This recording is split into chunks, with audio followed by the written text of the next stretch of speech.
The assertion that, during the Crusades, East and West first met, which served as the opening heading for a prominent news article, represents a significant historical error. It is a statement that collapses the complexity of human civilization into a convenient, yet wholly inaccurate narrative.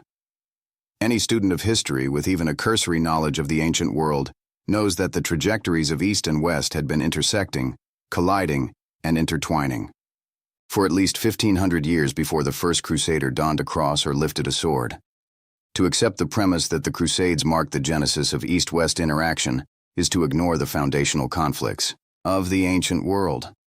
It is to erase the Greco-Persian Wars, the conquests of Alexander the Great, and the expansion of the Roman Empire into the Near East. These were not mere footnotes. They were epoch-defining struggles that shaped the cultural, political, and religious landscapes of both hemispheres. Long before the concept of a crusade existed, the East and West were locked in a struggle for dominance. In the 5th century BC, the Persian Empire, the superpower of the Eastern world, launched massive invasions into Europe, seeking to subjugate the Greek city-states. This was a clash, in the truest sense, the centralized monarchical might of Persia against the disparate, often democratic polities of Greece. The battles of Marathon, Thermopylae, and Salamis were not isolated skirmishes, but the front lines of a struggle between two distinct worldviews. Following the Persian retreat, the pendulum swung violently in the opposite direction. In the 4th century BC, Alexander the Great of Macedon led his armies from the west deep into the heart of Asia, reaching as far as the Indus River. His conquests established Hellenistic kingdoms that ruled over Persians, Egyptians, and Indians for centuries. This was not a meeting in the diplomatic sense.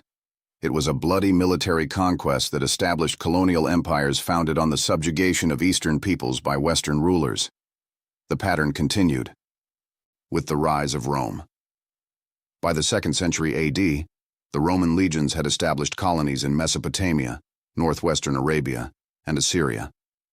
The limes of the Roman Empire were not peaceful borders, but militarized zones of constant interaction and frequent warfare with Eastern powers, specifically the Parthian and later Sassanid empires. For centuries, the legions and the cataphracts met in bloody stalemates that defined the geopolitics of the known world. Beyond organized state warfare, the East and West met through the violent movement of whole tribal groups. The migration period saw waves of humanity crossing the continent, blurring the lines between Eastern origins and Western destinations. The Huns, originating from the steppes of Central Asia, descended upon Europe in the 5th century AD, precipitating the fall of the Western Roman Empire. The Goths, pushed by the Huns, migrated from the east to ravage the Balkans and Italy. Perhaps even more pertinent to the history of the Crusades is the saga of the Avars. Originating from the regions of Mongolia and northern China, the Avars traveled westward, establishing a powerful khaganate in the Carpathian Basin. In 626 AD, the Avars besieged Constantinople itself, the capital of the Byzantine Empire. At that very moment in history, Muhammad was a merchant in Arabia, soon to be the prophet of a new faith. The Avar siege was a critical historical moment. It drained the resources of the Byzantine Empire and left its eastern provinces vulnerable. The Byzantines, though they survived the siege, were critically weakened. This exhaustion created a power vacuum that the rising forces of Islam would soon fill, allowing for the rapid conquest of the Byzantine Middle East. If we extend the benefit of the doubt to the author of the statement in question, we might assume they meant that, during the Crusades, Islam and Christianity first met. This interpretation, however, is perhaps even more historically indefensible. The truth is that Islam and Christianity met on the battlefield centuries before the Crusades. In 624 AD, Muhammad led the Battle of Badr, a raid against a Meccan caravan that resulted in the death of 70 Meccans. This was not merely a tribal skirmish. It was the opening salvo of a new era of expansion. Between 630 AD and the death of Muhammad in 632, Muslim forces consolidated control through invasions. These campaigns were, by their nature, religious in character. This fact puts to rest the claim that the Crusades were the first holy war. The concept of jihad predates the movement by centuries. To suggest that Christians invented the concept of holy war is to ignore the foundational texts and early history of Islamic expansion. Following the death of Muhammad in 632, the first caliph, Abu Bakr, launched the Ridda Wars against apostate tribes, securing the Arabian Peninsula. This was merely the prelude to nearly 1,500 years of continuous expansion. It is historically accurate to describe this as imperialist, colonialist, and bloody. Imperialism is defined as the policy of extending a nation's authority by territorial acquisition or by the establishment of economic and political dominance. By this definition, the early Islamic Caliphate was one of history's most successful imperialist enterprises. The Muslim wars of conquest swept across millions of square miles, larger than the British Empire.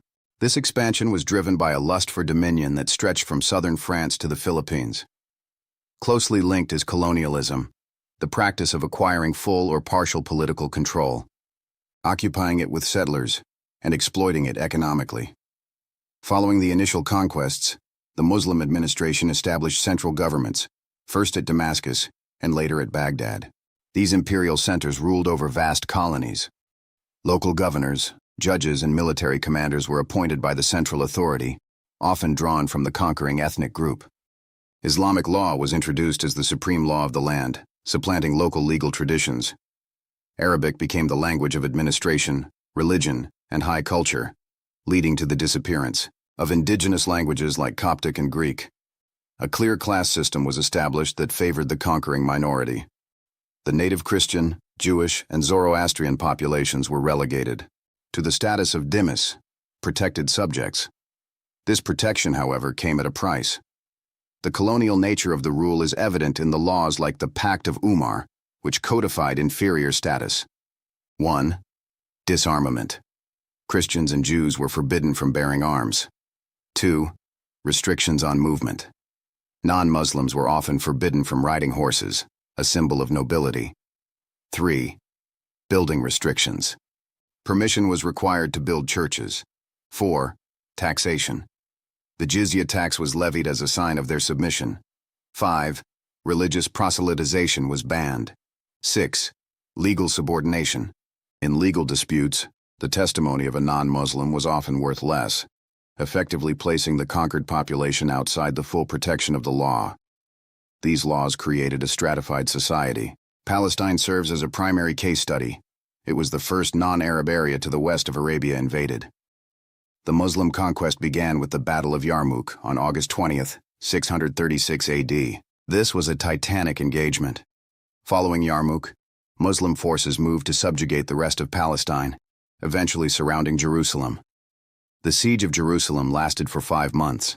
The city eventually capitulated to the Caliph Umar ibn al-Khattab. While the conquest is noted for restraint, it was still a military conquest. Political control was transferred to the new Arab ruling class. The momentum did not stop at the Levant. Muslim armies swept across North Africa. While Egypt fell relatively quickly, the conquest of the Maghreb was a much harder struggle. The Berbers fought fiercely. The breakthrough came after brutal battles. From North Africa, the imperialist wave crossed the Strait of Gibraltar into Europe in 711 AD. Within a few years, the Visigothic kingdom had been conquered. The Muslim armies pushed north into France. They were finally stopped at the Battle of Poitiers in 732 AD by the Frankish leader Charles Martel. Had this been lost, history might be fundamentally altered. It is a statistical probability that in these Western campaigns alone, Muslim imperialist forces killed significantly more Christians than the Crusaders would later kill Muslims during the entire period. Modern narratives frame the Crusades as an unprovoked attack, but this ignores the 450 years of history that preceded 1095. Experience for Christians fluctuated wildly depending on the ruler. In the early 11th century, a radical shift occurred. In 1009, the Fatimid Caliph ordered the total destruction of the Church of the Holy Sepulchre, the holiest site in Christendom. Persecution followed. By the late 11th century, the Seljuk Turks, a new Muslim power, had taken control of Jerusalem and Anatolia. They defeated the Byzantines at the Battle of Manzikert in 1071, threatening Constantinople. It was the plea from the Byzantine emperor for military aid that sparked Pope Urban II's call for the First Crusade. The Crusades were, therefore, a belated counter-offensive. They were a response to centuries of Muslim imperialist expansion that had swallowed the Christian homelands of the Middle East, North Africa, and Spain, and was now knocking at the doors of Europe. When the Crusaders captured Jerusalem in 1099, they committed a terrible atrocity. This was a war crime. But how often is the destruction of the Church of the Holy Sepulchre acknowledged in the narrative? The argument that the Crusades ended the era of conflict is also false. Muslim imperialism continued unabated for centuries. In the 14th and 15th centuries, the Ottoman Turks swept into Europe.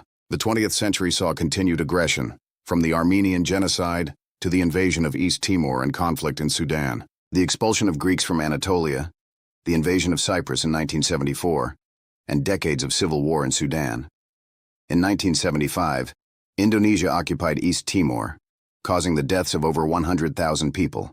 The conflict surrounding Israel echoes the imperialist impulse of earlier centuries, the refusal to accept non-Muslim governance of land formerly under Muslim control. In contrast, the West decolonized. In the latter half of the 20th century, the Western world largely moved away from imperialist conquest. The European powers decolonized, and the Western Alliance has often intervened to protect Muslim populations. Finally, the claim that Jerusalem has always been a Muslim city is not supported by data. In 1844, Muslims comprised only about 33% of Jerusalem's population. By 1896, this had dropped to 19%. In 1910, the Muslim population was approximately 13%. Even in 1948, they comprised roughly 24%. These figures reveal that for the last 160 years, Muslims have been a clear minority in Jerusalem. The city's character has been defined by its Jewish and Christian populations for long stretches of the modern era, challenging the narrative that it is exclusively an Islamic center. The narrative is an error. To understand modern conflict, we must be honest about our shared history of imperialism. Acknowledging the nature of early conquests provides the necessary context to understand history's complex tapestry. Thank you for watching this deep dive into history. Please like this video and subscribe for more accurate analysis. History is a long, complex tapestry of conquest, resistance, and the collision of worlds.